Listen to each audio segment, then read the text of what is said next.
Panelists, am I audible now? Great. Okay. So next, we welcome Michael Ko, the founder and CEO of Buy Sell BA, a luminary in the realm of private real estate. Michael's journey includes founding, managing, and successfully selling several startups. His achievements have been recognized by prominent media outlets such as the Wall Street Journal, New York Times, and The Economist. He has earned the prestigious Webby Award at a very young age. Michael Ko brings a wealth of experience in growth, acquisitions, and commitment to sustainable practices in real estate development. Last but not the least, we're delighted to have our very own Excel alumnus, Sumit Salvan, the co-founder of CEO Works. An accomplished HR leader with a rich international experience spanning North America, Europe, and Asia, Sumit has led key HR leadership roles at global giants like J&J and Unilever across the globe. His focus on human capital innovation, transformational leadership 2.0, and analytics is emblematic of his forward thinking. Notably, he's an alumnus of our very own college and will add a touch of homegrown excellence to our distinguished panel. Please welcome them with a round of applause.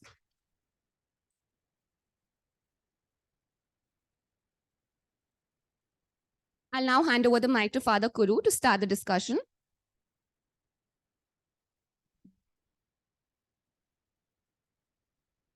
Hello. Good morning to all of you. I hope it is audible to you and also the panelists.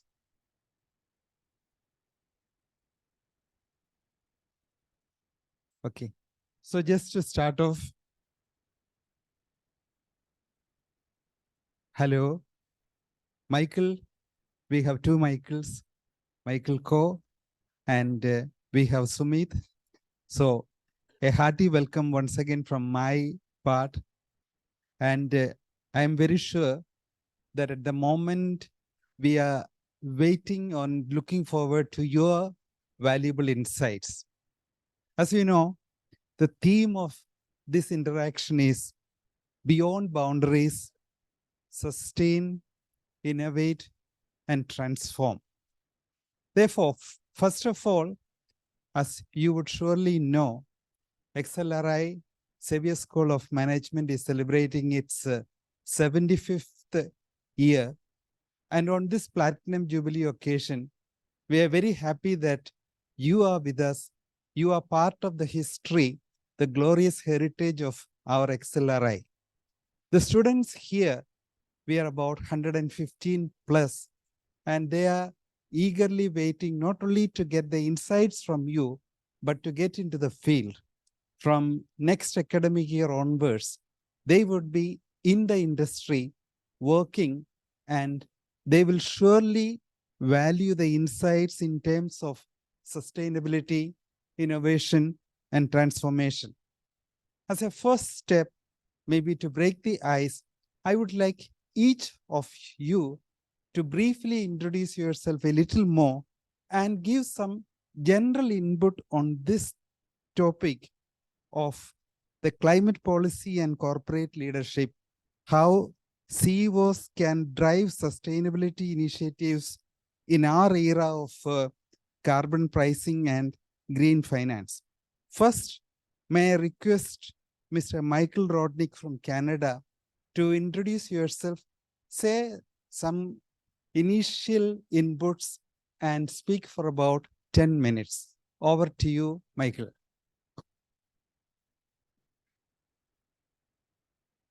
You are muted, Michael. Yeah. Now I'm unmuted. Can you hear me now? All good? I see some nodding heads. Can everybody hear me? Sorry, Michael, can you please hold on? Sure. There may be a little bit of problem with the sound system. Okay. And I'll just keep briefly Technology is chatting. not always perfect, so we still have to innovate.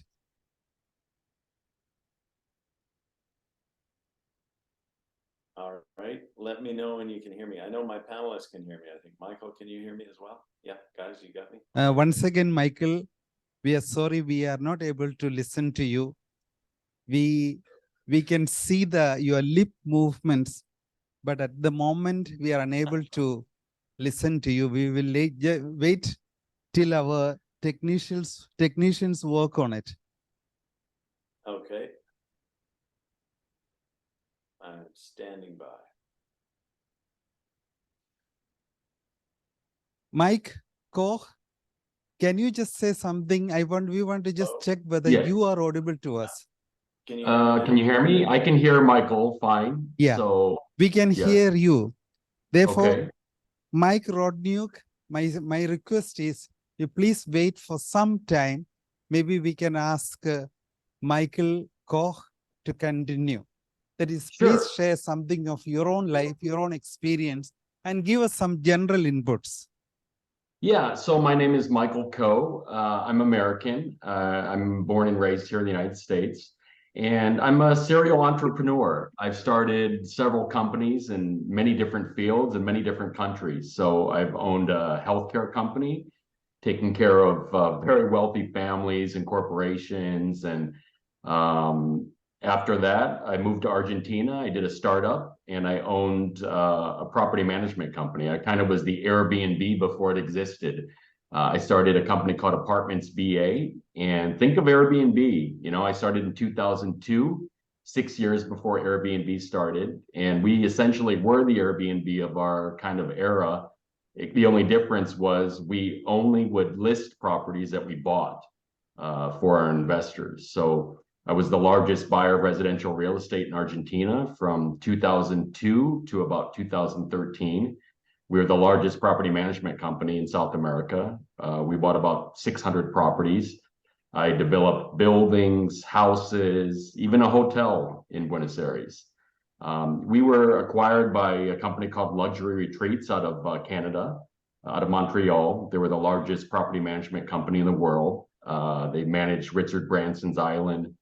And we got acquired in 2010, and then Airbnb bought them in 2017 for about $300 million.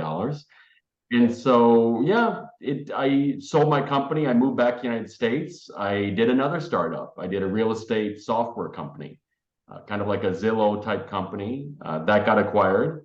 And, I've been on the board of many companies and advisory boards, board of directors. I love business. I love business. And I've been watching the real estate prices fall in Buenos Aires for the last 5 years. And I decided to kind of go back in and do what I did before. So I started in August, and here we are, just buying up all of Buenos Aires again. They've had a devastating financial collapse. They just had a new president. And I'm getting heavily involved in Buenos Aires real estate again. Michael, for your sharing. We look forward to hearing from you again. Great. Great. So, Mr. Sumit Salvan, can you share something about yourself? Hi, can you hear me? Yes, yes. Okay, great. So firstly, a very good morning to everybody in ways that I can't describe. While it is a Friday night here in New York, and it's a Friday night on Thanksgiving weekend, I am actually really delighted to be here with my alma mater.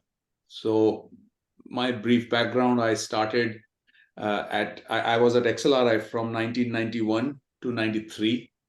Our classrooms did not look as jazzy as the ones that you are sitting in right now, but the students probably were about as good, and I came into the HR program from 91 to 93. Actually, not just built my career, but I found my life partner also sitting on one of these benches where all of you are.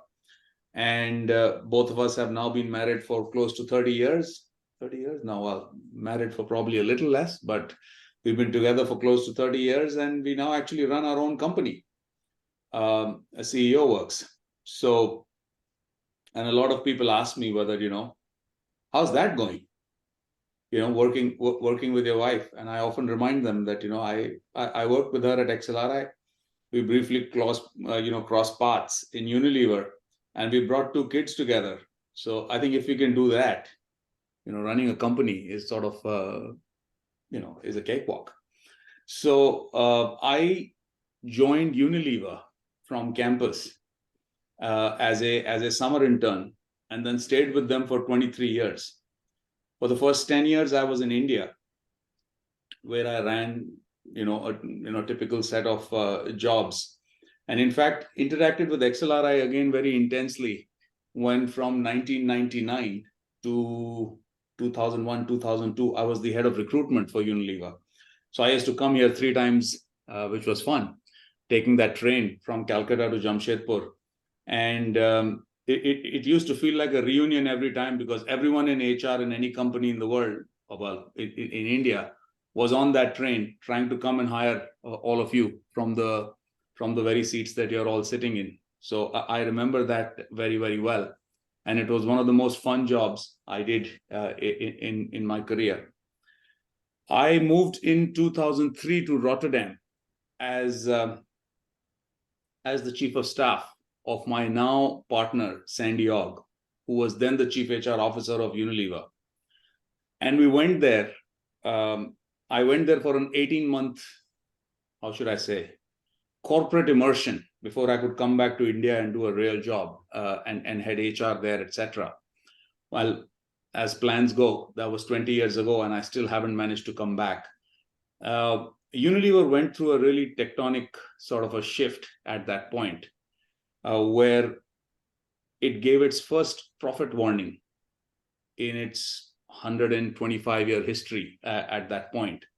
The two chairmen were taken out, the entire board was fired, and the first ever single CEO was appointed with a mandate to actually move the stock price of the company, which had flatlined for close to 10 years. And why I tell you that story is that it's linked to what I do today. It is at that time with Sandy, who is my fellow co-founder. Sandy Ogg and I basically looked for what are the drivers of this stock price that had to get moving. Because if we didn't move that in 12 to 18 months, they would have had to cut the company up into pieces and sell it to private equity because there was no return on management in that business. And shockingly, we realized that all the drivers of the stock price were in emerging markets and emerging categories. But when it came to talent, it was sitting in the history and the hierarchy of the business in large, P&Ls in North America and Europe, selling processed foods, and nobody in the world was eating more margarine than they used to eat last year. So they were beautiful businesses, but terrible investments. And that's where this idea of talent to value was born, saying, my God, our talent is linked to size of our P&Ls as opposed to where the money sits. It was a very simple thought. And we took that 300,000, people organization and built a very small list of 50 to 60 jobs, which would actually move the stock price, and did some work in that space. I then moved to London to convert this idea into some sort of a model as the chief talent officer for Unilever.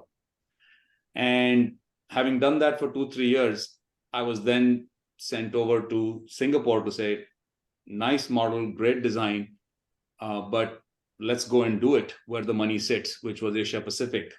And I ran HR for the Asia Pacific business. And finally, about 11 years ago, I came as the head of HR for Unilever here in the US. By this time, having taken this idea of talent to value and, the stock price tripled, all sorts of great things happened.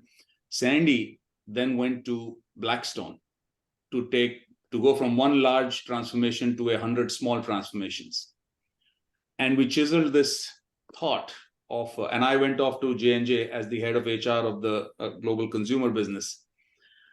And we started realizing that actually, if you think about value creation, values, and returns, how you allocate talent was sort of really interesting. And the thesis of talent allocation was fundamentally broken in the world because it was getting allocated to something fixed called an organization hierarchy, while the world and the money was moving around.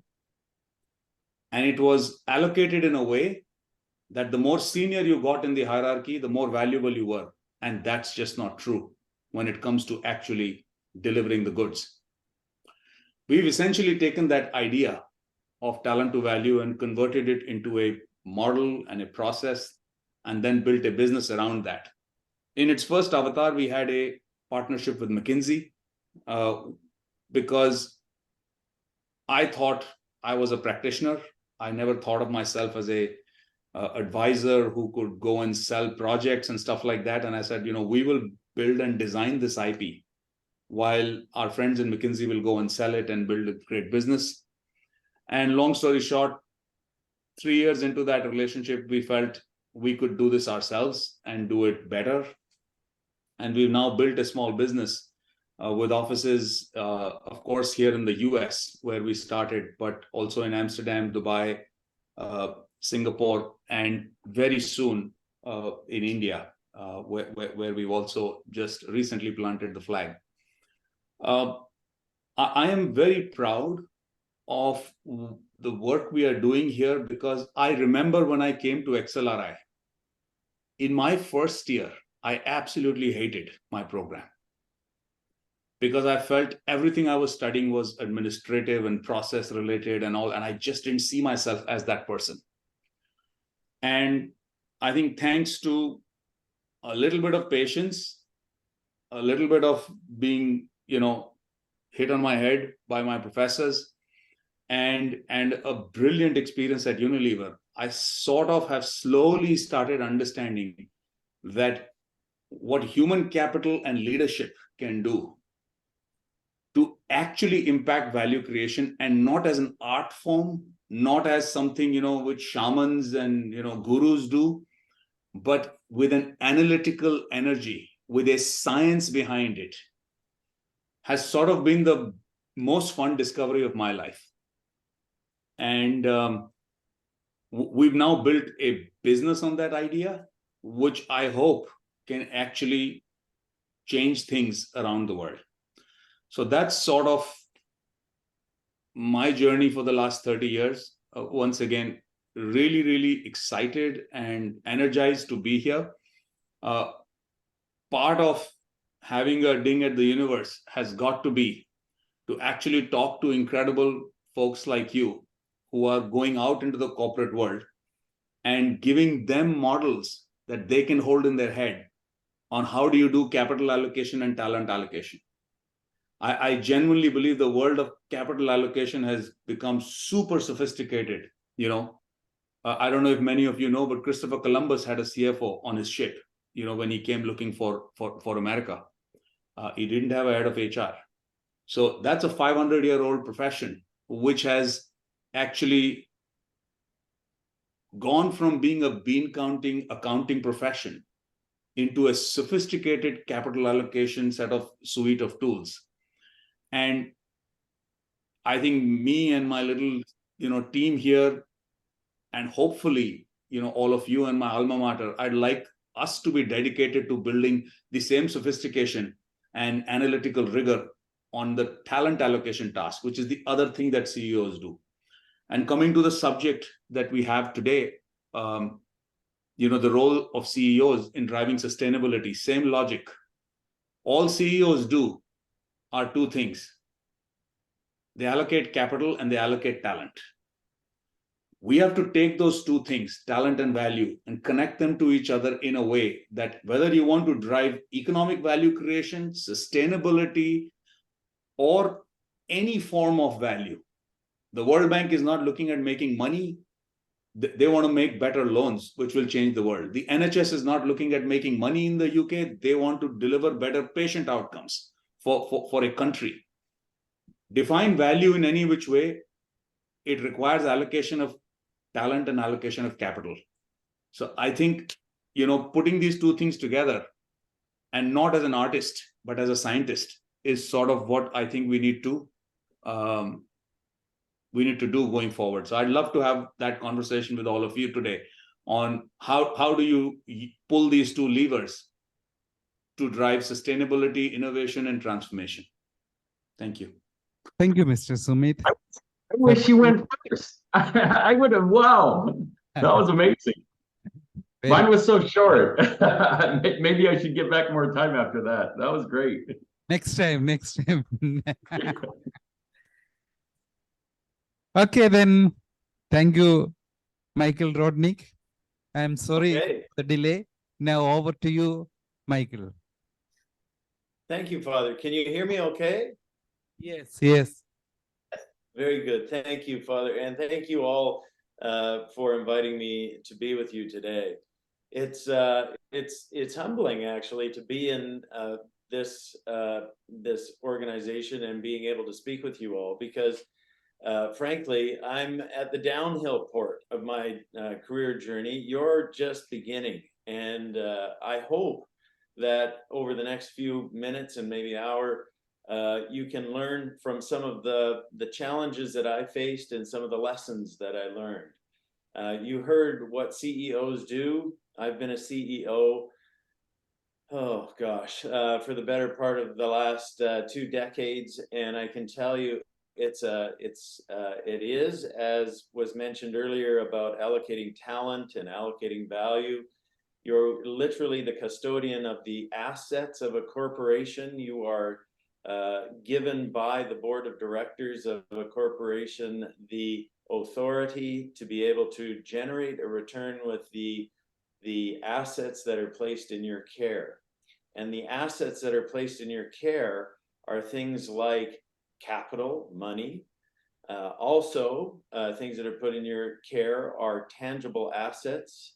And in my stock and trade, what I do is aviation. So I'm an airline CEO, and the airlines have a lot of really big capital assets called airplanes, and they're very expensive.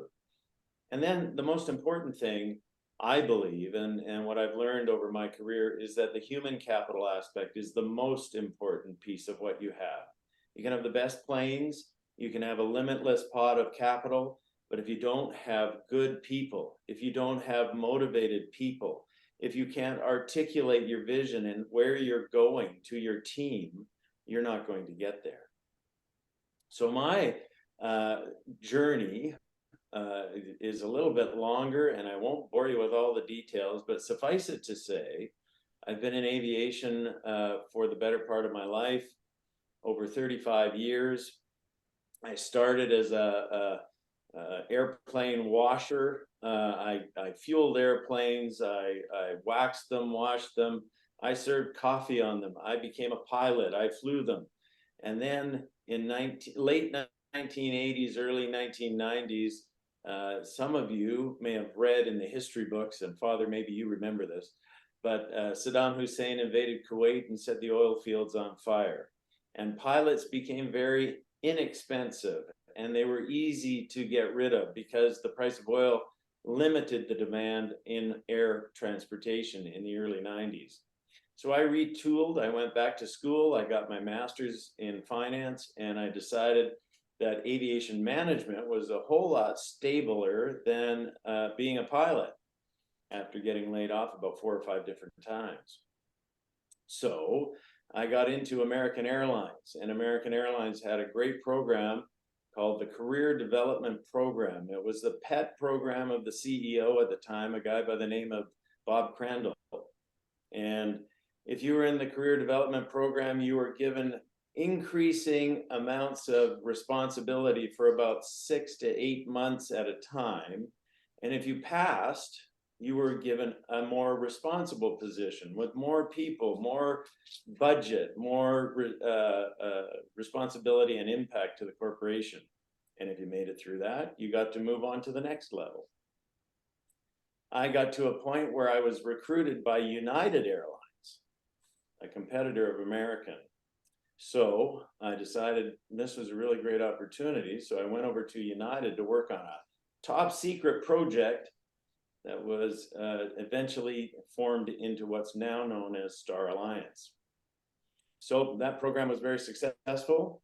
We started with just 5 airlines. Now I think there's 28 or 29 in the program. Very successful. Fast forward, I went through a number of different things. I was restructuring airlines and companies.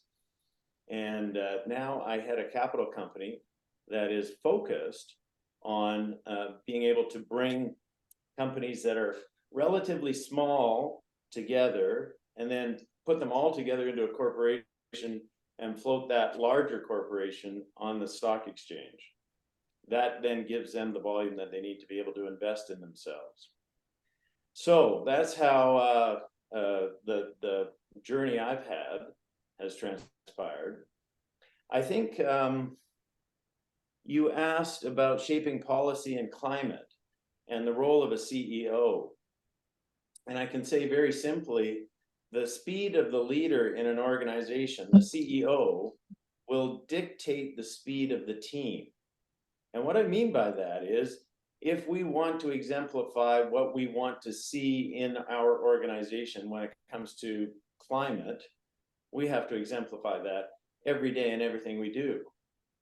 So in climate change and controlling climate change, you have to be able to exemplify what you want to see in climate change.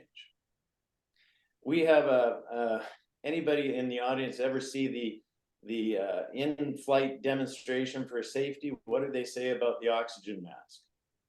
Put your own mask on first, then you can help somebody else, right? Yeah. Well, that's what happens with airlines and any corporation. You have to make certain that you're taking care of yourself, and that means financial capability, so that you can take care of the rest of the things that you want to do. Right now, there is tightening in the aviation market and business market. The other Michael mentioned real estate in Argentina, for example, but the world is facing a little bit less pocket money, a little less dispensable cash and income. And one of the things that's immediately affected is aviation and air transportation. So if there's less money to be spent on airline tickets, that means that there's less money to be spent on climate change. And the things that we would like to be able to do may not necessarily be as available for us to do now because of the demand on cash and capital. Remember, when I started my discussion, I said the three things that we have at our disposal as a CEO, we have our people, human capital, capital, money, and physical assets. So you have to balance all of that. And to be able to spend on environment is something that has to come out of cash, and you have to be able to demonstrate a return. So maybe I'll leave it there, and we'll continue, Father. Thank you, Michael, for your sharing and for your experience. Maybe I would request you to carry on the conversation.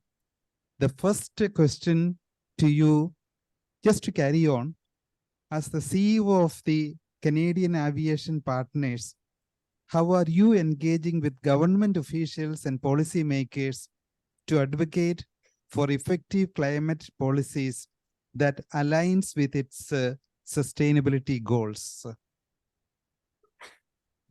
Yeah, it's really important to be able to engage with the regulator or government in all industries to be able to affect the positive change that you want to see. With me and our organization, we're actually based in the nation's capital here in Ottawa, Canada. That is very fortunate for us because literally we see our political colleagues every day. So the transport minister, a gentleman by the name of Pablo Rodriguez, and I are familiar with one another. As a matter of fact, we just announced for Canadian North, an airline I was the CEO of, we announced a new environmentally sensitive warehouse facility on the property of the Ottawa airport. So I think it's critically important for leaders, CEOs, to be involved with the regulators and the politicals in their jurisdiction. Everything from the mayors and aldermen or alder people or council people in the local cities and towns that they serve, but also to be involved at the federal level of politics and be aware and familiar with the key ministers or secretaries in the United States or other jurisdictions for the key points that they want to make an impact on. So for me, I'm very familiar with the Environment Minister. I'm very involved with the Minister of Innovation, a gentleman by the name of Mr. Champlain, and also Mr. Rodriguez, who is the Minister of Transport. There is a distinction here, though, that I wanted to leave with the students that I think is important.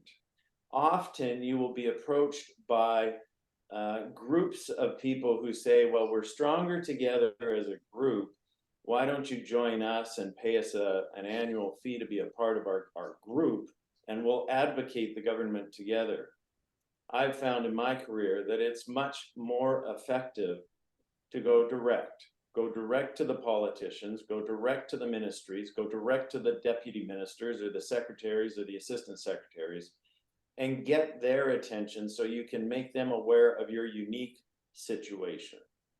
That's especially true if the politicals are in your jurisdiction, which in my case, being in Ottawa, Canada, the capital of Canada, it gives me a unique opportunity to approach them. It's critically important that policy is not overwhelming for what happens in industry. And often politicians come into a ministry or into a secretariat and they don't have an understanding of how business works. If you don't educate them as a CEO, if you're not involved with them regularly to educate them on what's going on within the industry, they will make mistake after mistake in implementing policy. Here in Canada, one of the examples is the APPR, Airline Passenger Protection Rights Act. This is something that the airlines have been shouldered with the burden of having to pay passengers when there's a delay in their travel, or if their bag is misplaced, or if they didn't get the seat that they wanted on the airplane. All of these things are coming out of the pocket of the airline. You can imagine if an airline pulls into an airport and there's no gate available for it. The gate that they were scheduled to go to is still occupied because the airplane that was on it previously took a mechanical. Well, I can't get my passengers to the gate, therefore I'm going to be penalized because the passengers on my plane are expecting to get home or get to their business destination. So we are working with the government and advocating to demonstrate that there has to be a fair allocation of the cost of compensation to passengers, not just the airlines. It shouldn't be the APPR or Airline Passenger Protections Rights. It should be the aviation industry passenger protection rights. And that's something that we're working hard with government to let them know that we need to change. Other things, though, that the government has been very positive with in our industry is making certain that aircraft are perpetually getting better in the amount of fuel we consume and the noise that we make. The regulations make us better, and that's a good thing. It pushes us. It pushes the engine manufacturers and the airframe manufacturers to get better because they have to compete to meet government regulations. So in some ways, government plays a proper role. In other ways, it's a challenging role. The difference is whether or not the ministers or the secretaries of each of the groups within government fully understand industry. And as a CEO, that's part of the job that I have to do. Father, I hope that answers your question. Yeah, thank you very much. Thank you, Michael. Now let me go to the second Michael from California, Michael Ko. So the question to you, Mike, what was your first experience or the aha moment when dealing with environmental sustainability, either personally or professionally in your workplace? Your experience, please. Okay. Yeah, you know, in 2012, I was one of the first people in the world to order a Tesla Model S. You know, I remember seeing it and it looked amazing. The technology was new. There was no vehicle like it in the market, really anywhere in the world. That was my first experience with environmental sustainability. But to be honest, Father, you know, I didn't first buy it because I loved or care about the environment. You know, I bought it because it was sexy and it was cool technology. And to be honest with you, it was really painful being an early adopter. Now there's superchargers all over the California, not so much the United States, but where I live in San Diego, everybody has a Tesla now, you know, but that wasn't the case in 2012. Tesla didn't have a lot of things figured out back then. My car was in the Tesla repair shop probably about 10 times over the first couple years that I owned the Model S. So it was a very painful experience being an early adopter, but I knew Tesla would figure things out. I was also one of the first to get the Tesla Model X, you know, the Falcon wing doors. And, you know, by the time I got that, they had already figured a lot of things out. That's still my daily driver, and I've had it 8 years. When my wife wanted to get a car, she drives a Model X. Why? So, you know, we have 3 Teslas in our house. In fact, we only have Teslas in my household. My daughter is 16. I forgot to mention, I'm married for 17 years. I have 3 kids. And as Sumit mentioned, that if you can accomplish that in life, that's probably the most important thing you'll do in life. But that started, you know, that love of caring for the environment was, you know, first it started as being sexy and cool, but I haven't bought a drop of gasoline in over 11 years. I have 50 solar panels on my house. You know, I just started to see how sustainable that was. what started out as getting something cool and sexy has turned into a passion for being sustainable, not having to waste gas, not having to use any electricity in my house. Solar powers all of our cars, charging, all the electricity. I used to have $1,300 a month electricity bills. I live here in California where everything's expensive. San Diego's ranked as the most expensive city in the United States.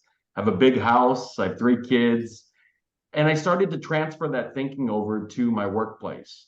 I was the largest buyer of residential real estate in Buenos Aires, as I mentioned, from 2002 to 2013. And I started looking at how I could apply the environmental sustainability over to my workplace. I started installing solar panels in other properties that I owned or that I bought for clients. I started buying high-rise apartments in LEED certified properties. LEED stands for Leadership in Energy and Environmental Design. Basically, it's green building certification. And so it's crazy to think about. Some of my properties don't even have air conditioning. I never thought anyone would pay. I charge up to $400 a night. They don't have air conditioning. Some of the most requested properties I have, they're great for the environment, and they use very little electricity. I make more money in them because in my other properties, people just keep the AC running all the time. The ability to create a special place, something that you don't soon forget. I built custom homes, apartments, buildings, and I'm in the process of fulfilling a 21-year-old dream of mine of building my first luxury residential tower in Buenos Aires. For 21 years, I've put money into other people's buildings. I've put houses up. I've done hotels. And now I'm asking myself, how do I capture some of that feeling, using some of those materials, using the form of modern architecture. And, at the end of the day, whether people admit it or not, people feel better living and working in environmentally sensitive and environmentally careful buildings. I think it's a proven fact. So I'm really excited about transferring this environmental sustainability over to my workplace. Thank you, Mike, for your Sure. experience. It was really, really interesting and insightful for us. Now over to Sumit as co-founder and CEO of CEO Works. It sounds interesting name. What unique challenges and opportunities do you see in shaping climate policy from the perspective of a leading energy philanthropy organization? Sumit? Well, I think when I look at challenges of shaping climate policy from a CEO's perspective, 2 or 3 trends that come to my mind. Number one, I remember the Dow Jones Sustainability Index was started in 1999. And I proudly remember Unilever being number 1 on that index. But in that year, 450 odd companies were sort of assessed as part of this sustainability index. That number has tripled over the last 3 years, over the last 15 years. The number of questions and the areas they probe on sustainability has doubled from 50 to 100. The mean score that these companies get has more than doubled. And what I'm basically saying is, firstly, that's an expression of how seriously CEOs around the world and companies around the world are now taking this thing called sustainability. I also think when I look at this, it's less cosmetic and more real. Mike, a little bit like your Tesla thing. It started with something personal, and then it becomes something that you're taking, to the world.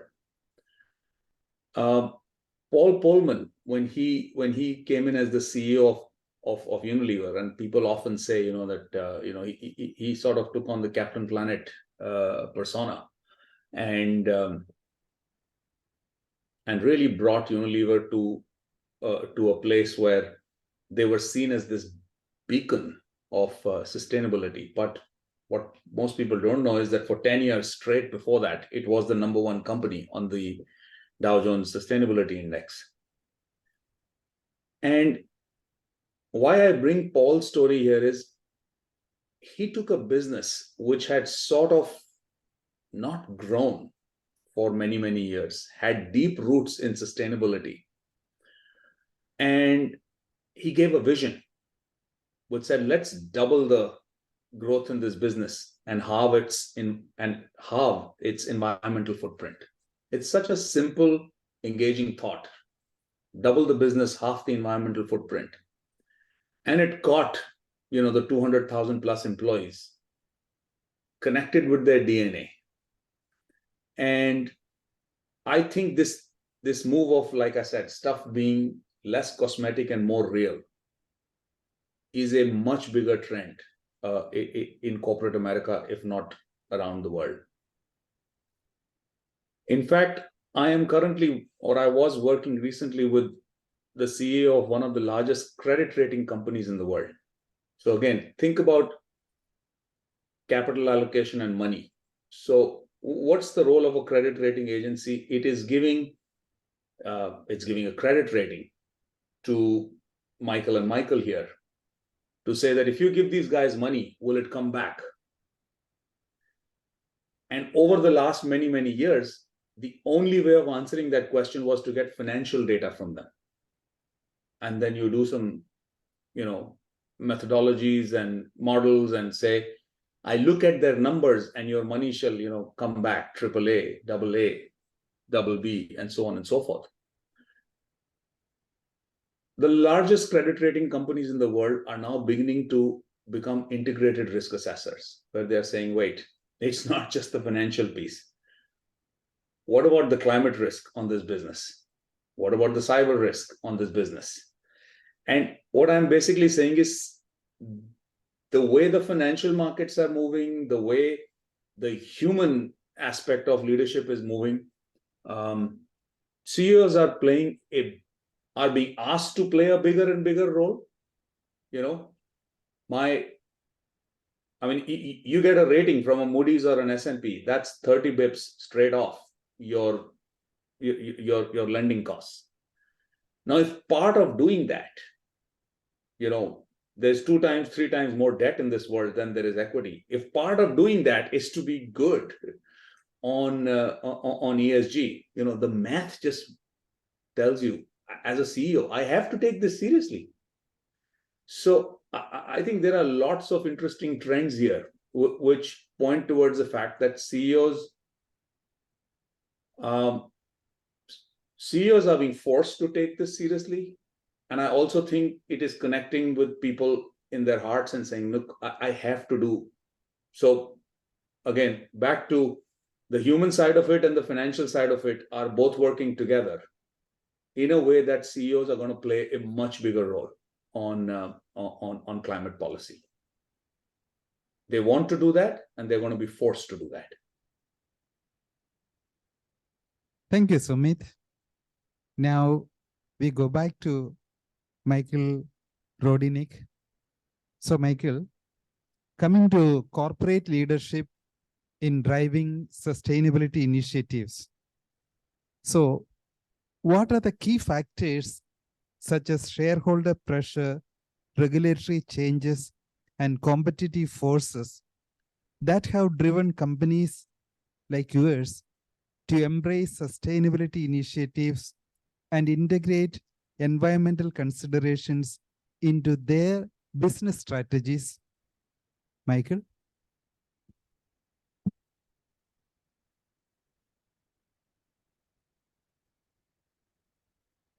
Your mute's on, Michael.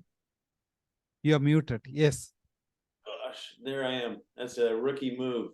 Okay, I'll take it again from the top. Sumit mentioned that CEOs are welcoming to be forced into doing these sorts of things, and I got to be honest, as a CEO for a long time, we don't like to be forced into just about anything, but we do like to get an adequate return for our shareholders, and we're being incented to go there. We're being incented to take a look at ways that we can enhance our shareholders' return on investment, and therefore we are looking at ways of embracing And it has to be an embrace with sustainability objectives, because as Sumit pointed out, there is an ESG rating that is out there. And the ESG rating is actually something that's very seriously taken by CEOs, because it impacts the way that you can borrow money, it impacts the way that you can operate your company, and quite candidly, it impacts the returns you're able to generate for your shareholders. So it's something that CEOs pay a lot of attention to, and it has to be something that we all pay a lot of attention to, because we only got one planet to live on, and sustainability is something that is helping us to maintain the planet and our ecosystem. I live in Canada, and I was born and raised in Calgary, Alberta. And in Calgary, Alberta, it's the oil-rich region of our country. And we have more oil than you can shake a stick at in Alberta. But Alberta is also transitioning into new energy and new ways of looking at technology to embrace change, and ways for us to be able to get to a greener future for our grandkids and our children. So some of the things that are being looked at now are things like sustainable nuclear power, sustainable nuclear reactors, or small nuclear reactors, or small modular reactors, SMRs. Canada has a large uranium field in similarly in Saskatchewan, which is a province to the east of Alberta. But there's a lot of uranium in Canada, and that can be mined and can be zero emitted and generate a whole bunch of power for guys like Michael to run his Tesla on, because Teslas need a lot of power, right, Michael? You got to plug them in every night. They need a lot of power. That's true. You need a lot of power, but we don't want to be burning coal and carbohydrate fuel. We would rather be getting it from a sustainable source like solar, wind, and in some cases nuclear. There's more nuclear plants in the United States than anywhere else in the world, and Canada supplies the vast majority of the uranium to power those reactors. So we're looking at new technology. Helium is coming in as well. And helium has two different types, green and blue. Green helium is generated by natural processes, where blue is a byproduct of hydrocarbon manufacturing. Alberta, as an oil refining province, has a lot of opportunities to generate blue helium. And that's the helium, by the way, that also is quite explosive. You mix it with an inert gas and it doesn't explode, but having said that, it is very flammable, very explosive. But when you combust helium with oxygen, generating an internal combustion engine or even a jet engine, what do you get? The byproduct of helium combustion is simply H2O, water. So there's all kinds of looks at the way that we can take that to a whole new level. A colleague of mine out on the west coast of Canada, Bert Vandersiege, is the CEO of a company that's actually started electric flying aircraft between the mainland on Vancouver across to Vancouver Island, Victoria, and Nanaimo. It's not a long flight, it's about a 20-25 minute flight, but he's put an electric motor on the front of his aircraft, and he's actually flying between Vancouver, Victoria, and Nanaimo on a float plane that used to be a piston-powered engine. So the innovation in my space is actually coming, and we are driving sustainability. It makes sense for us. The new engine technology that's come out on the Boeing 737 MAX, for example, this is a new engine that's been developed by the General Electric company. And through a previous role I had with General Electric, we did all the engine testing for them at a facility here in Canada. It was a joint venture between the General Electric company, Standard Aero, which is a large engine overhaul facility, and the Government of Canada. And we worked hard to be able to design an engine that was lighter and was more fuel efficient. The way to do that is to burn hotter. So the engine actually would burn more efficiently if it burned at a higher temperature. The challenge with that was that the components in the engine would actually melt.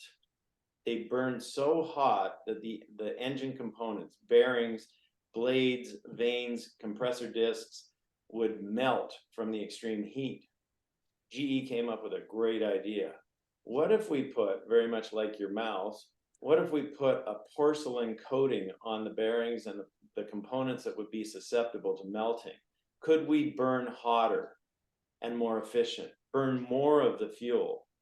And the result was an engine class that burns up to 40% less fuel and is about 1,200 pounds lighter than its predecessor.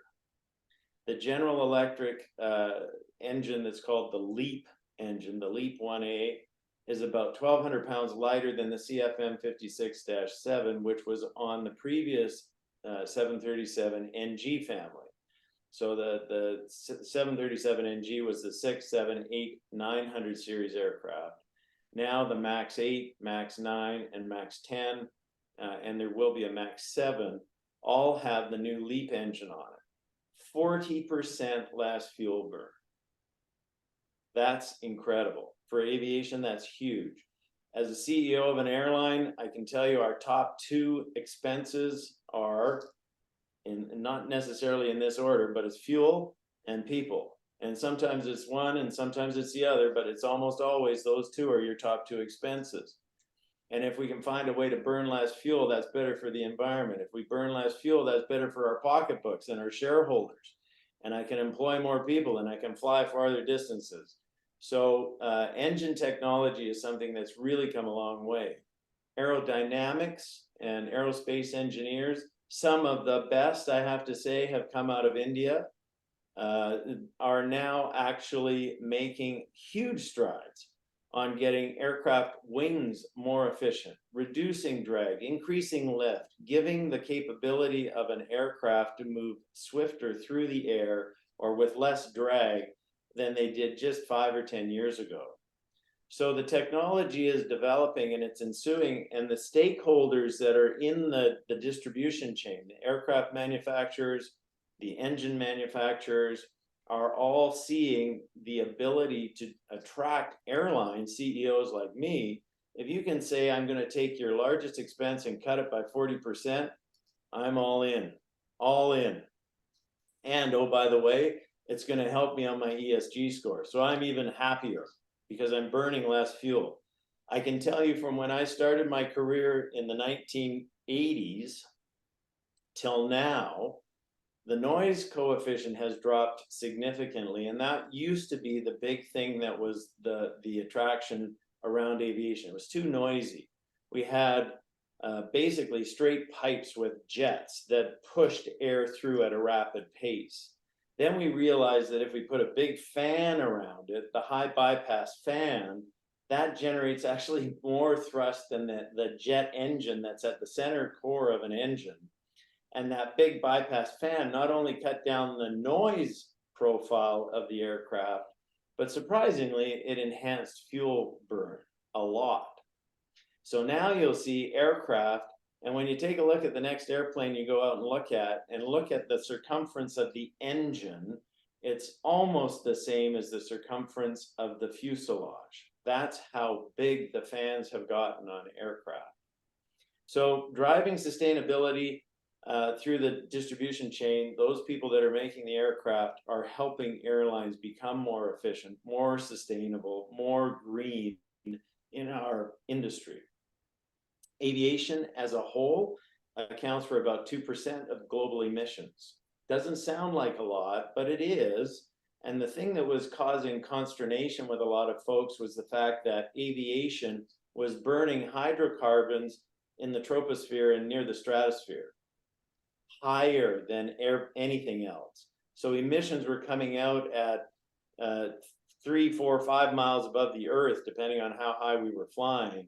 And that was damaging things like the ozone layer and other things that are critical to the good health of our planet. So reducing the emissions is critically important. I recently saw a chart that Rolls-Royce, who is an engine manufacturer, came out with, and they showed the profile of engine fuel burn, which was going up dramatically, And then they said over time, what's been happening, and from about 1990 on, that's plateaued.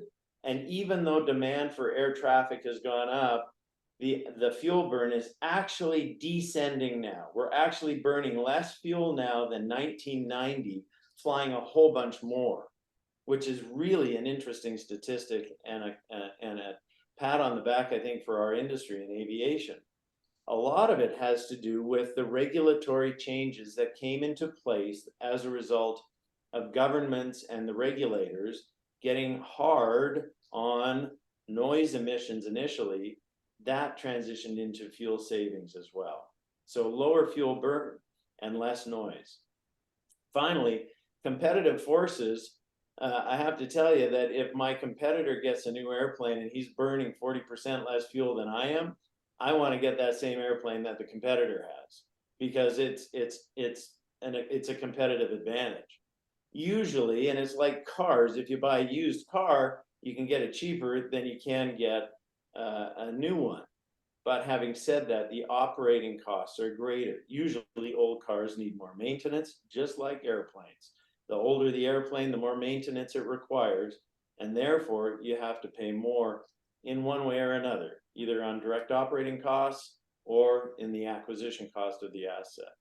So a lot of airlines are moving quickly into new aircraft with new technology, and it is a competitive advantage to those who can't afford to move there. I hope that answers your question, Father. Thank you, Michael. Thank you for your answer. It was really elaborate and very useful for us. Thanks a lot. Now, my question, in the corporate leadership in driving sustainability initiatives, how can companies effectively measure and report on their sustainability progress, ensuring transparency and accountability, while also benchmarking their performance against industry standards and shareholder expectations? Mike?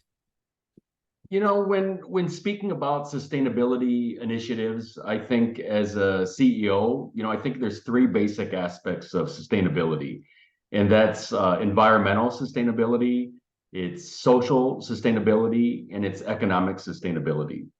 Environmental sustainability, what this refers to is, implementing policies that ensure that people consume natural resources at a rate that allows them to replenish them, making them accessible to future generations.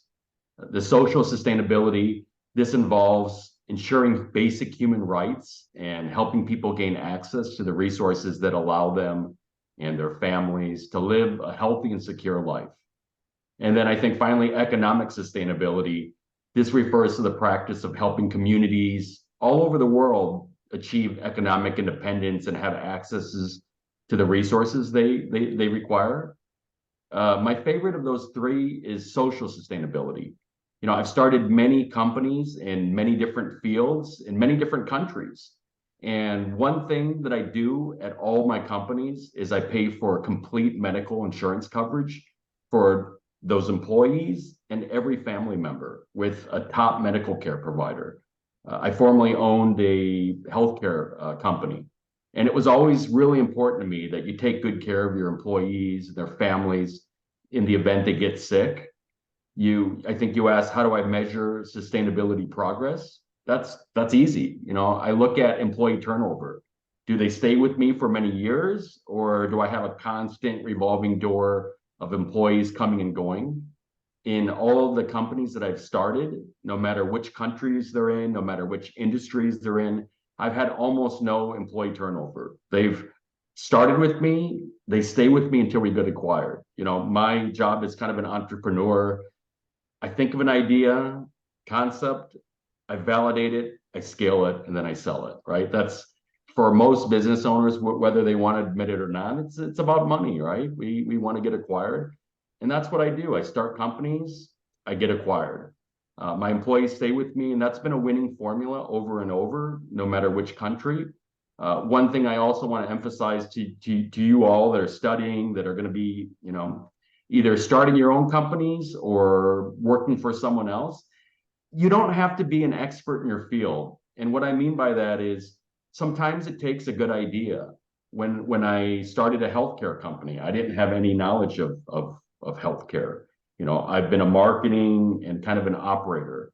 And I partnered with two doctors and we set up a company, and within a short number of years, we were best in class. We were taking care of people like Ross Perot, Ray Hunt, billionaires, Federal Reserve Bank. And yeah, you know, I built up that company. When I was down in Argentina, when they had their big financial collapse at the end of 2001, they had 5 presidents in the span of 12 days, 5 presidents. And, you know, I was there and I saw this market opportunity. I saw that, you know, everything got cheap overnight except for a 5-star hotel room. And I just saw, you know, I saw an opportunity there, and I thought, you know, this is probably a good time to buy real estate.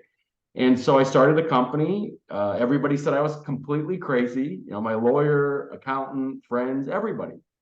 But, you know, it was a good idea. And many of you guys out there, you're going to think of good ideas, right? And like Sumit and Michael mentioned, like the human capital is one of the most important things. So take good care of your employees. Sometimes when you hear about sustainability, I think people get too focused on the environmental side of it, but you know, there's a human side as well, like I just mentioned. So I think that's really important.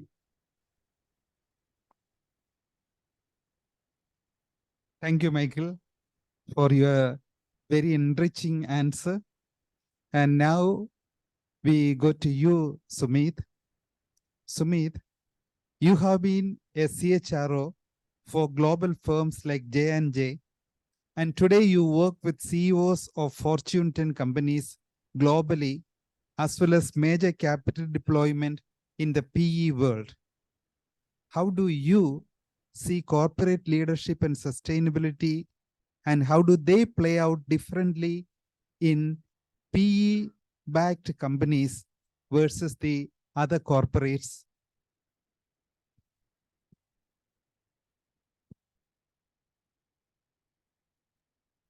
Father, that's a really interesting question. You know, when I was graduating out of XLRI, I think about 93% of capital in the world was in public equities. And that number today is probably closer to 50%. That's a tectonic shift of capital from public markets to private markets. Here in the US, 25 years ago, there were 8,000 listed companies. Today, that number is 4,000, right? So I think when you think about sustainability and corporate leadership, it's really important to understand what's happening in the other half of the world. You know, it sounds kind of silly when I say it, but it's incredible that till 5-6 years ago, having spent most of my career in, you know, J&J and Unilever, I didn't know what an LP is versus a GP, and what is the 220 model, and you know, why do private equity firms want to sell their businesses in 42 years, and the fact that it's not a character flaw, but it's how the economics works in that world, and so on. And I think a big driver, I would say, of sustainability in the PE world is not these private equity firms themselves, but a big driver of sustainability is the people they actually get money from.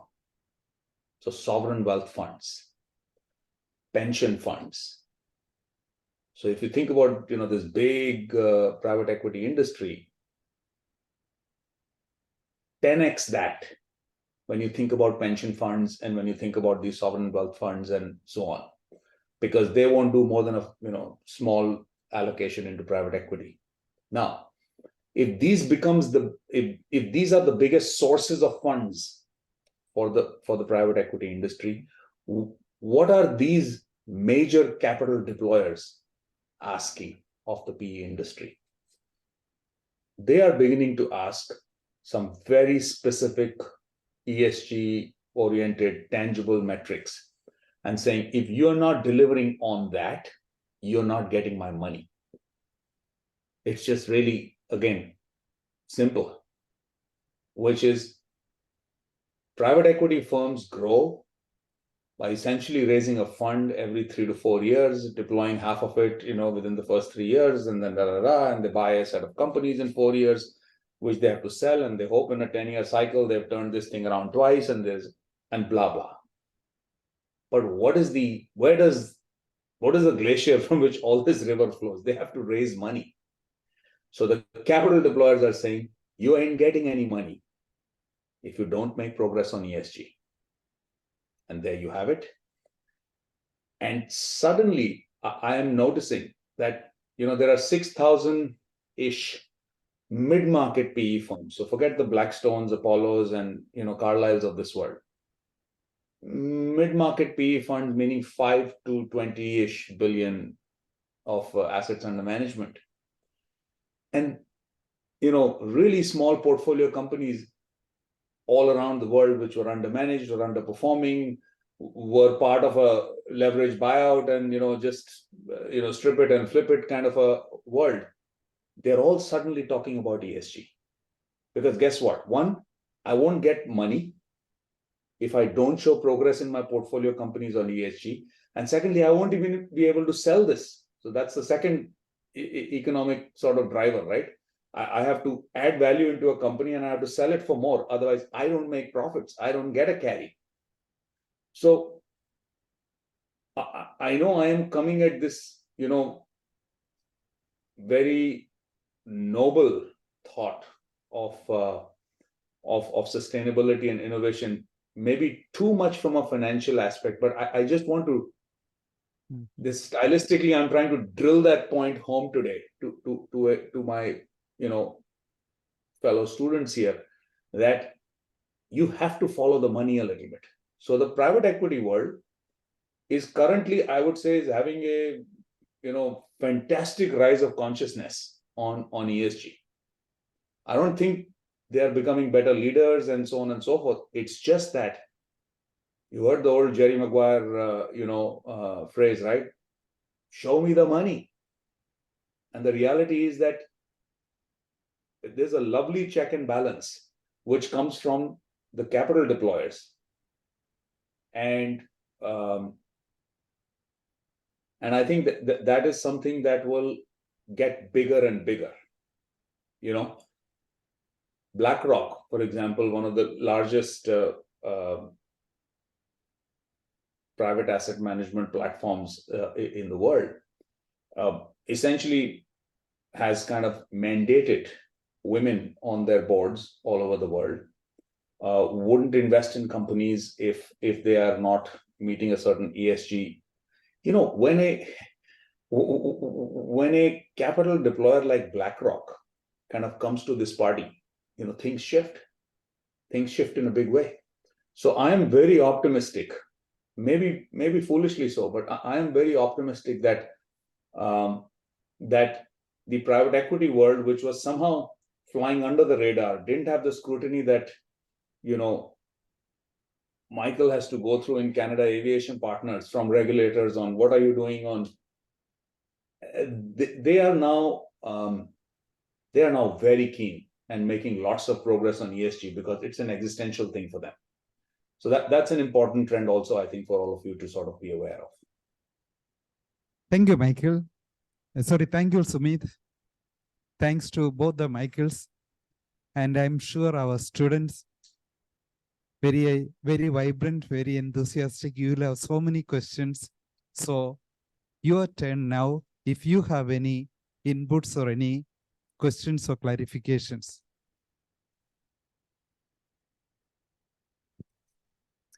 Good morning from this side and good evening to the panelists on that side. So I'm Neetu and I've been an agricultural economist and I've had a small entrepreneurship journey where I was in the BFSI sector for that time. And so my question is, are current sustainable measures wrong in browbeating, consumers to get, to be sustainable? And also along with that, as Michael Kaur said that, it was the element of, glamour or the sexiness of the product that actually got him to buy that product, like Tesla. And also, so just from there, the question stems up that also should companies focus on making sustainability more glamorous for easy adoption? Yeah, I don't know the format. If we all kind of take it, I'll give a little. My piece is, at one time we had about 600 properties that we not only listed, but we bought. We bought for the investors, and think of an Airbnb and little simple things, that didn't cost us any money or very little money. We put a recycling bin, in the apartment, and surprise, people loved it. They separated the trash, and in early days in Buenos Aires, they didn't have recycling bins outside, but now they do. On every street corner, there's a recycling, and there's I never thought I'd see it in Buenos Aires. And, just the little things that don't cost money, you can enable them in your business. They don't cost money, and you'd be surprised. You don't have to browbeat people. They'll do it. You put in 2 trash cans in the property, and, it might not make a huge difference, but we feel like we're doing our part as a CEO and enabling that kind of,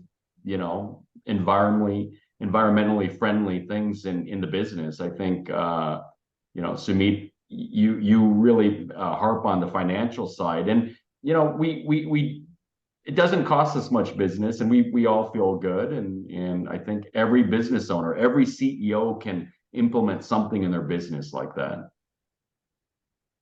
I think, Neetu, the place where I would compliment what Michael is saying is, it is true, and you said something really important, and I got to know which Michael I'm talking to. Maybe we should call Michael Coe Mike.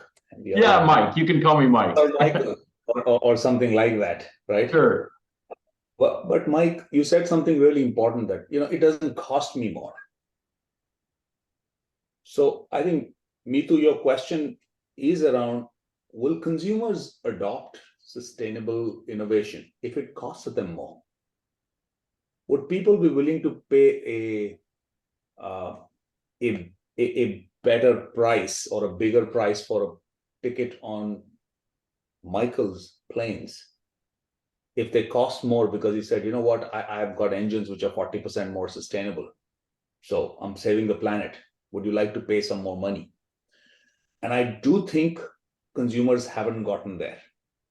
Yes, Tesla was the most expensive car in the US, but it was because of the reason that you caught from Mike's speech, which is, it was cool. And he said, okay, I want a cool car. And people have been paying more for cool cars for eternity, for Ferraris and for Porsches and so on. I don't think sustainability was the piece which sort of got in there. I'm not sure how to answer your question on browbeating consumers. I've lived in a consumer business my whole life. You never browbeat a consumer. You have to serve a consumer. So every business, I think, has to start by saying, how do I serve this consumer? I'm working with a e-mobility business in India, actually, and they are trying to, get into electric buses. Now, my wife used to come and meet me. I was a factory personnel manager in a place called Dharwad, if anybody has heard of it. It had meter gauge trains, and she had to take a bus from Mumbai to come and see me in Dharwad. It was a 17-hour bus journey with stops in terrible places, cannot use washrooms. And by her second trip, she was buying 2 seats in the bus because she didn't want anybody sitting next to her on a 17-hour journey at night.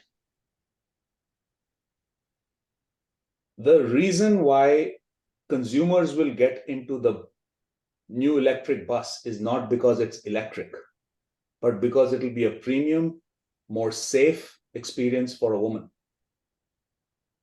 to get onto a bus for interstate travel. And then the icing on the cake is that it is, you can buy your tickets on an app, and it's an e-bus, and so on and so forth. So I think you always have to find something that serves the consumer discontinuously and fantastically, and then do it sustainably, because that's a nice thing to do. And it's an and, but it cannot be the main piece of the show. Yeah, And I- one thing I'll I touch up on mine just really quickly is, you know, I do one thing that set us apart, I think, in the rental industry is we always try to measure what are we doing right and what are we doing wrong? What made you happy? You know, what could have made your stay better? And we did these exit surveys, and you'd be amazed. You know, we'd have the best TVs, the smart TVs, the fastest internet. And a lot of times on that exit survey, you know what they liked the most? You had a recycling bin and you had a trash bin. Like, people think, you know, consumers don't care or something, but a lot of them do. You know, we have a lot of people that cite that on the exit survey of what we did right. They said, you know, we loved it. We've never been in an Airbnb that's done something like that. So you'd be surprised, and it's very memorable, you know, when they come back. I know they're going to rent with me, right? They took the time to write that on a little survey, that we love that you had recyclable, you know, trash cans. So I think it's important to kind of note that point. I had a very real example for it. In aviation, we allowed the customer to offset their carbon footprint by contributing either their air frequent flyer miles, or they could buy it. They could buy carbon credits. Nobody took us up on it. Nobody wanted to do it. Nobody was clicking. And the last thing on the booking engine online was, would you like to offset your trip with carbon credits or with your frequent flyer miles? Everybody, no, I want to use those frequent flyer points to go to Hawaii this summer or winter with my kids. I want to do other things. So it was very much no, thank you. But what is coming in, and I think the question came from somebody who's studying agriculture, one of the things that's coming into aviation that's really exciting is sustainable aviation fuel, SAF. And sustainable aviation fuel is coming from things like bio-waste. It's coming from things like blue algae and other carbon capture technologies. But the best part about it is that it's literally helping us to become carbon neutral. The downside of this new technology is that it costs about 6 times more than regular fuel. Remember what I said were the top 2 expenses in my organization? Fuel and manpower. If my fuel goes up by 600%, I'm broke. I don't have a profit. My shareholders, it's done. It's pack up your things and go home. So we've got to be able to innovate. So the student who asked from agriculture, my challenge to you is to go out and find a way to generate sustainable aviation fuel. Take a look at some of the technologies that are out there. Carbon capture is one of the ones that's out there that's really quite exciting, literally pulling hydrocarbons out of the air and recycling them into fuels. There's a company up here in Canada called Carbon Engineering, and they literally have capture cells set up in Vancouver, just west of me here, where they are literally pulling the hydrocarbons out of the air, and they're making sustainable fuel. But it's very, very, very expensive. They have to use a lot of electrification, and it's taking a lot of power off the grid. But you folks are the future. You're the bright minds that are going to come across the things that are going to make industry work better and more efficient. Look at the lights in your facility. I bet they're not fluorescent tubes like what Michael and Sumit and I grew up with in our area. Sumit said, look at the facilities you're in. They're so much nicer than they were when he was there. And I got to believe that they are. And the lighting is probably part of the thing. I would venture to say they're LED lightings. Father, I hope I'm not going to be proven a liar here.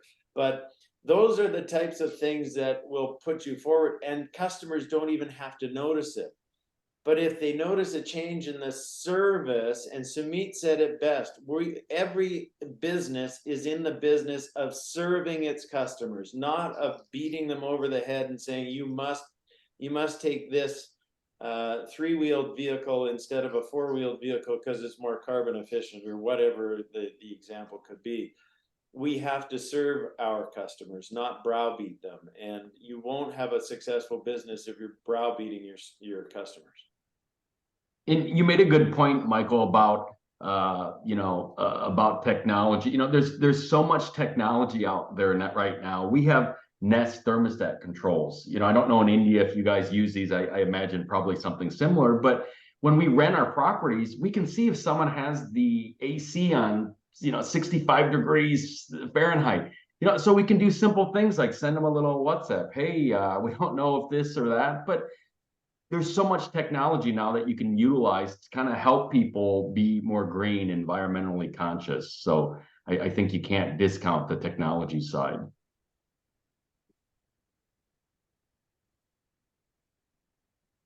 Thank you, panelists, for that. I will take in the suggestions that were given, and happy Thanksgiving. Happy Thanksgiving. Good evening to all the panelists. I would firstly like to thank you for all the insights that you've given to us from your diverse backgrounds, and a happy Thanksgiving to all of you. My question is specifically to Michael Rodnick, sir. In navigating the complexities of green financing for Canadian aviation partners, how do you see the evolving role of financial institutions in shaping the sustainability standards and influencing investment decisions in the aviation sector? Well, it's really a lot of what Samir said earlier. Or Samir said earlier, it was really what's incenting business to be more cost effective in their approach. So if I can get a lower cost of capital because I'm environmentally and sustainability and governance qualified, I get a high score on that, and that means that the weighted average cost of capital, or my WACC, is lower. Capital is what my lifeblood is in an organization. So if I can get that lower, I'm going to comply with whatever I have to comply with, and I'll shape and direct my company towards that. For me right now, there's a lot of emergent technologies out there that are showing promise, like that gentleman I mentioned earlier, Bert Vandersiege, who's flying electric airplanes across the Strait of Juan de Fuca between Vancouver and Victoria. That's awesome, but it's coming at an incredible cost. And for a large-scale deployment of that technology, we're just not there yet. So taking incremental steps is something that's really important. The new technology engines that are on aircraft is something that's really important. The way that air traffic is managed now, it's all satellite based. Next time you go and look at an airplane, you'll see that the antenna on an airplane are on the top of the airplane, not on the belly of the airplane where they used to be. It's all satellite based technology versus ground based technology. So you can go direct between points now in aviation where you couldn't before. You had to follow almost a roadmap of beacons between beacons and going between them. Those gradual steps are getting us to where we need to be. I would love to be able to take the grand leap to say that carbon neutrality is something that aviation can do. And that's something that may be promised with hydrogen-powered aircraft. But hydrogen takes a lot of space. It's not as dense a fuel as the hydrocarbon jet fuel that we use now. So we've got to find alternatives, and the future literally lies with you folks. CEOs like me will do what is in the interests of our corporation and the interest of our shareholders, and of course our customers. But it's really innovation and proven technology that's going to make us move in a certain direction. If I can just add one more point to that, because we've spoken about technology, Mike and Michael. I think the role of governments is also pretty pivotal, just like technology. Because if we've established the idea that the consumer will pay what the consumer wants to pay for the service, and then if it's sustainable, it makes me happy, but not the other way around, right? I think technological leaps are definitely a big part of the story. But incentives from a government or from are another big accelerator. So I was talking about electric buses in India. I didn't know till I started working with this business that 99% of all electric buses in the world are only in one country, China. They talk the least about it, but everywhere else, the rest of the world makes a big brouhaha about EVs. 99% of the buses are only in China. So the Indian government has set up, I think in last year, something called a National Electric Bus Program. It's a one-stop shop where they build policy and get you all clearances and so on. They put in $10 billion of incentives, which is a lot of money in the US. It's a bit more money in Canada, Michael. It's a lot of money in India. That's 80,000 crores, which has been put into place to support financing for OEMs, to give subsidies to state governments so that they can run electric buses, to build critical power infrastructure all over the country. The same reason, Mike, you couldn't, use your Tesla because there were no charging stations. They're building all of that. So yes, technology, but I think governments play a pivotal role to saying, how do we make sure this thing is not organic? And actually, if you look at every industrial revolution in the world, it came from a business-government partnership. It didn't come from business doing it alone, including China, where the land was free, the water was free, the electricity was free, and almost like minimal variable cost, till the industry would get to a certain scale. And then they would say, okay, now you can stand on your own 2 feet. Something like that. Something like that will happen. Yeah, it's happening. And we're doing that in the US, right? With the same thing. So I think the role of governments is also very, very critical in this, along with technological leaps. And I to Sumit, point, and the agreement to the point is that regulation can incent, and there should be government assistance in certain directions. But having said that, here in Canada, we have a really, really stiff carbon tax, and the current government is taking an absolute beating on the carbon tax that's out there. And I believe personally, and I think a lot of my Canadian counterparts would agree with me, governments ought to do best by governing, not necessarily picking winners and losers in technology and other things. Take Elon Musk, the Mike in his Tesla. Elon Musk has put Teslas on Earth, and he's even put them in outer space, I believe, Mike. But the great thing about Elon Musk is he's also the guy that's driving space exploration at SpaceX. You got Jeff Bezos, who's also trifling with it. You've got to create an environmental framework that allows for entrepreneurs, raw entrepreneurs, who are looking at ways of doing things differently, getting out of the way of the government bureaucracies and the heavy government agencies, and allowing that raw entrepreneurial talent to go somewhere. And Elon, a South African kid who spent some time here in Canada, then down in the United States. This is a young man who had some really brilliant thoughts. I'm just reading Walter Isaacson's book on Elon Musk right now, and it's a fantastic read.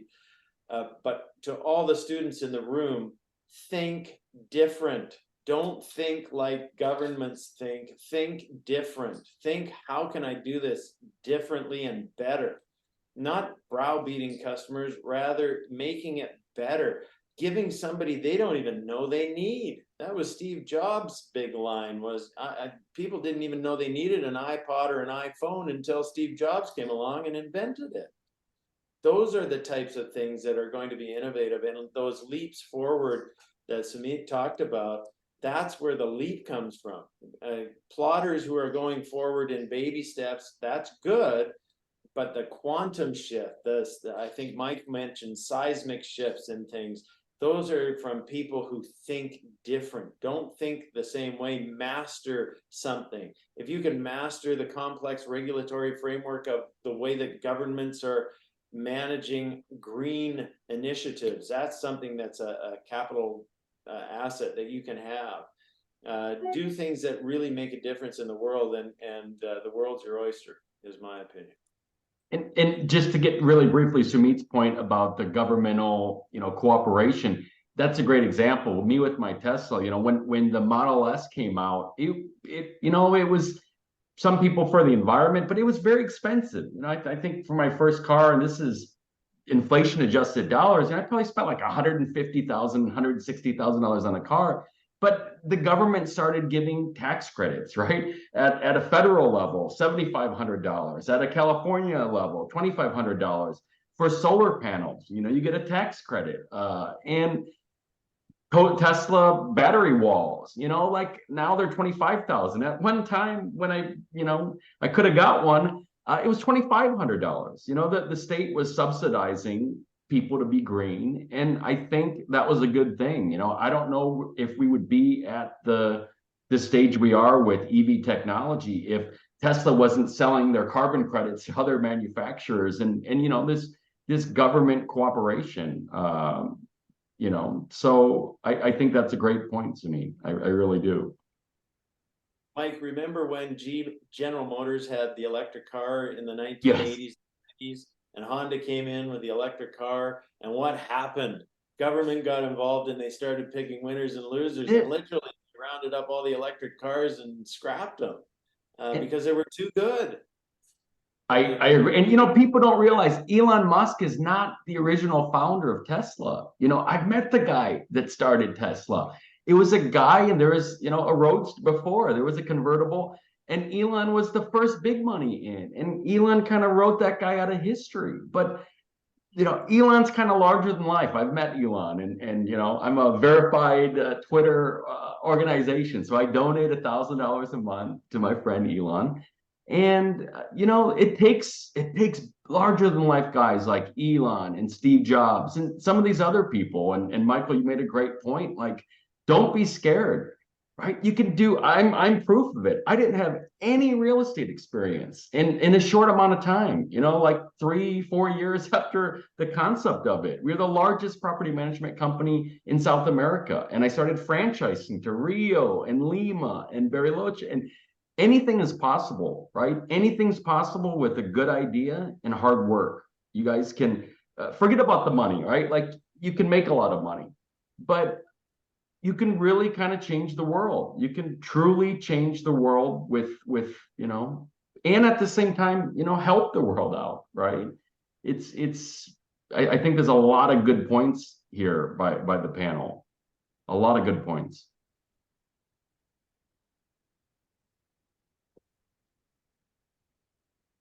Hello everyone, I am Ashwini Andare, and I have 6 years of experience with Alpha Level in the manufacturing sector, and now aiming to transition into the HR profession.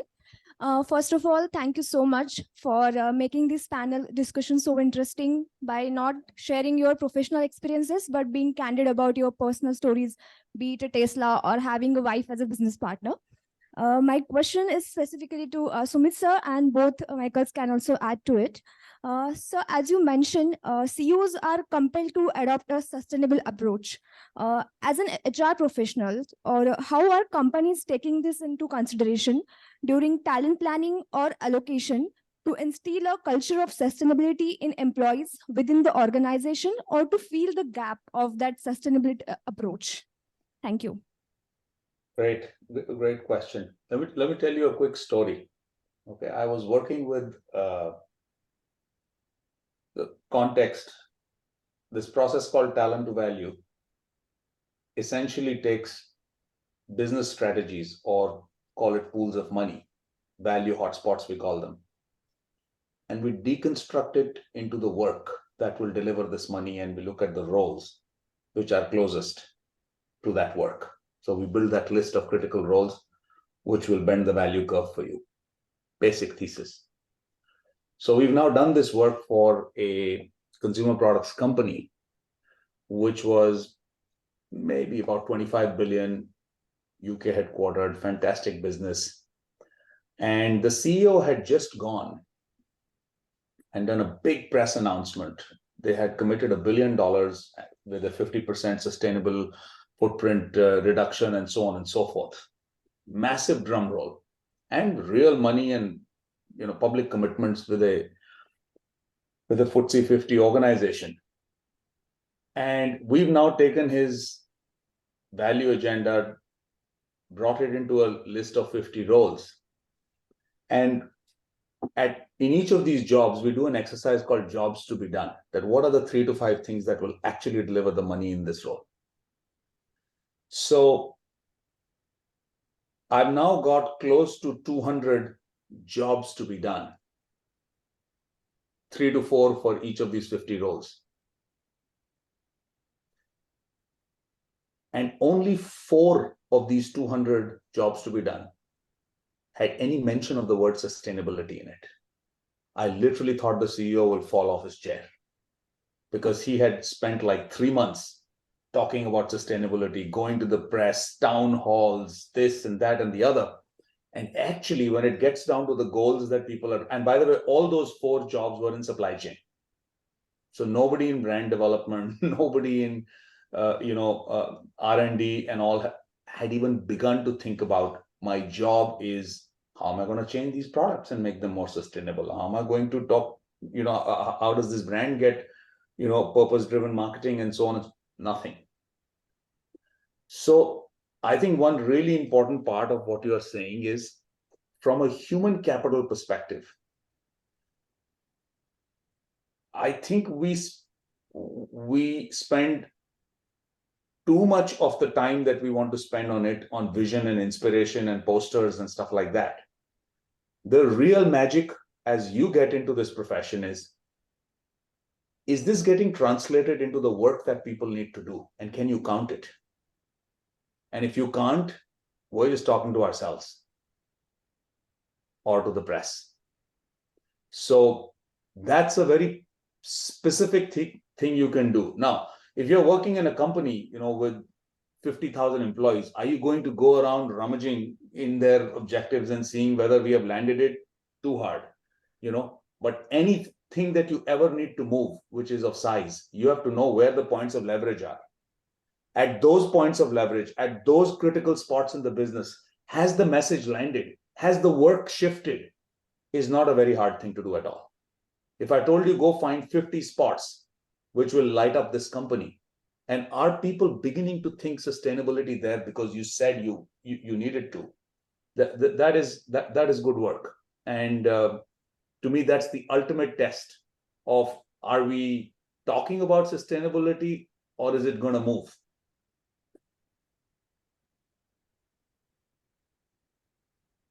Yeah, let me add in, if I could, just a little bit on that too. People are your most valuable asset. Sumit made it abundantly clear that's one of the assets that a CEO or anybody who's running an organization has, as they're entrusted with that and told to manage it and care for it.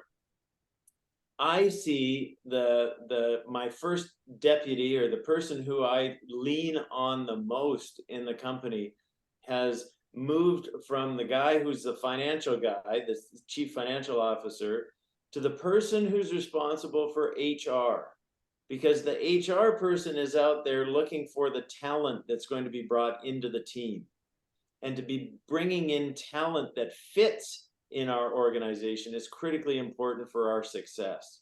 And if part of fitting into our organization means you have to have a green perspective, you have to bring sustainability in as part of your DNA, it's part of who you are, that means that you're attractive to me as a CEO and our CHRO.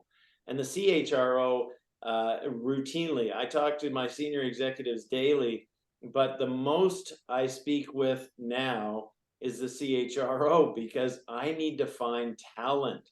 And bluntly speaking, we have a global shortage on talent. And specifically in aviation, we're looking for pilots, and we're looking for aircraft maintenance engineers, and we're looking for a whole bunch of other things. But the most important thing is in the administrative offices to be able to find the right people with the right DNA to be able to affect change in a positive way towards a green future. And that lies in the hands of the CHRO. But I think that CEOs play a critical role in driving climate action and shaping a more sustainable future. I think a lot of CEOs, they set the bar, they set the agenda. And I think it's really important to set clear and ambitious goals, like map it out on paper, set it out, set sustainability goals. It has to be aligned with science-based targets. Commit to achieving net zero emissions and kind of outline a roadmap of how you're going to achieve these targets, right? You have to embed sustainability in corporate strategy. I think a lot of companies don't do that, right? Or they think we have to do this or that, but you have to kind of integrate sustainability to the core business strategy.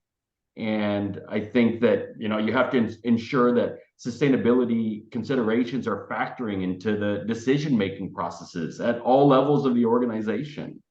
And, I think that's important. The companies that I see, there's no one's kind of roadmapped it out, right? It's all kind of an idea out there. And, Well, speed of the leader equals the speed of the team. You're right, Mike. That's it. And if the leader's running in that direction, the team is going to follow. You got to set your pace. As a CEO, you got to do that. That's why I wear running shoes every day. Yeah. So, Michael, Mike, Sumit, I am very sure our students have taken a lot of insights and inspiration from you. Now I request Malika to propose the vote of thanks. Thank you, Father. Ladies and gentlemen, as we conclude the first panel for the day, a heartfelt thank you for gracing us with your presence during this insightful discussion. My deepest appreciation for our three panelists, Michael, Mike, as well as Sumit. We know it's after hours there for you, so thank you so much for doing this. Your diverse experiences have truly enriched our understanding of the intricate balance between value creation and sustainability. Your insights on transparency, accountability, and integration are truly something we'll take back with us. I also extend my thanks to Father Kuru for skillfully moderating this session. Once again, thank you for your advice on discourse on sustainable leadership. Thank you. All right, thank you. Thank you very Take much. care. Have a good Thanks for having weekend. us. Bye-bye. Enjoy your conference, everyone. Bye-bye. Thank you, Father. May I please Really? request the students to remain seated and online till the panelists leave? Thank you. Really fun to be here. Thank you. Bye-bye. Have a good weekend. Bye.